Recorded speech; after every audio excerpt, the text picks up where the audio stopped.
रामनगरी अयोध्या जो शिलाएं पहुंची हैं उनके बारे में हम आपको बताते हैं। दरअसल रामनगरी अयोध्या में आस्था और इस समय श्रद्धा का सबसे बड़ा मेला लगा हुआ है। यहाँ देवशिलाओं का सत्कार और समर्पण जो कार्यक्रम है वो आयोजित किया गया है। ये देवशिलाएं बीती रात नेपाल के जनकपुर से अयोध्या के कारसेवकपुरम पहुंची हैं। इन शालिग्राम शिलाओं को नेपाल की गंडकी नदी से निकाला गया है। लंबी यात्रा के बाद ये बीती रात अयोध्या पहुंची, जहां पर पूजा अर्चना के लिए शिलाओं को फूल मालाओं से सजाया गया। और साथ ही मैं आपको ये भी बता दूं कि नेपाल से रामनगरी तक की यात्रा में ये शिला जिस जगह से गुजरी है वहां पर लोगों की एक खासी भीड़ इसके दर्शन के लिए उमड़ी है। नेपाल की गंडकी नदी से निकाली गई इन दिव्य शिलाओं की जनकी मंदिर में जाकर इनका पूजा अर्चना की गई है। फिर इन्हें भारत रवाना किया गया है। भारत नेपाल बॉर्डर पर इन्हें दर्शन के लिए इस दौरान एक बड़ा हुजूम भी वहां पर पहुंचा था। साथ ही अब हम आपको ये भी बताते हैं कि आखिरकार भगवान राम की जो मूर्तियां बनाने के लिए इन्हीं शिलाओं को क्यों चुना गया है।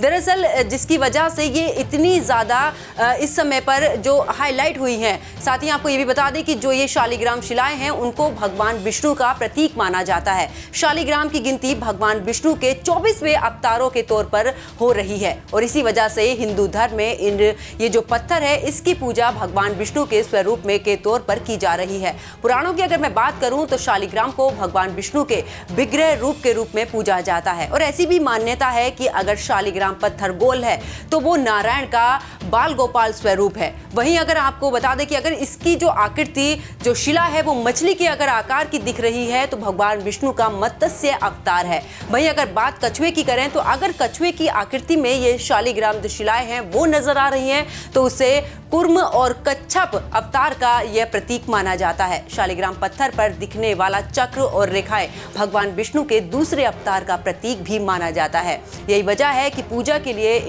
ये जो शिला है वो प्राण प्रतिष्ठा के जरूरत के हिसाब से ही इसको बनाया जाता है। और साथ ही आपको ये भी बता दें कि किसी भी मंदिर के गर्भगृह में सीधे रखकर इन शिला की पूजा अर्चना की जाती है। यही वजह है कि हिंदू धर्म में शालिग्राम पत्थर की जो विशेष अहमियत है। अगर बात आगे करें तो देखिए शिवलिंग की तरह ही शालिग्राम पत्थर का मिलना बेहद ही मुश्किल होता है क्योंकि ये पत्थर हर जगह आसानी से नहीं मिलता है। ज्यादातर शालिग्राम पत्थर नेपाल के मुक्तिनाथ जो क्षेत्र है वहां पर काली गंडकी नदी के तट पर ही पाए जाते हैं।